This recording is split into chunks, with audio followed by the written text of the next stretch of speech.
All right, so let's talk about bikini hip replacement incisions. So there's a couple different ways you can do an anterior hip replacement. So that's the approach that we use between the muscles. So in the front of the hip, we actually go and separate the muscles, and you can enter into the hip joint that way and do a hip without cutting those muscles, which makes the recovery faster and makes it, a more elegant procedure. Within the first 6 weeks, you're gonna be able to do a lot more, and you don't have to worry about these hip precautions of sitting down in certain positions or crossing your legs. So that's the great thing that a lot of people do know about the anterior approach.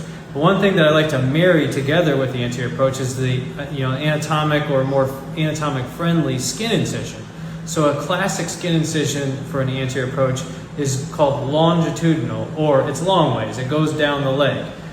So that's a great surgery. You can do it that way, but the problem you'll get is at the top of the incision, where some people have a little belly fold, there's a crease that's a natural crease. And when you cross that, it kind of scars up and it gums up. Or in some people, especially if you have a little bit larger belly, that area of skin can actually die, and then it can start to form a wound.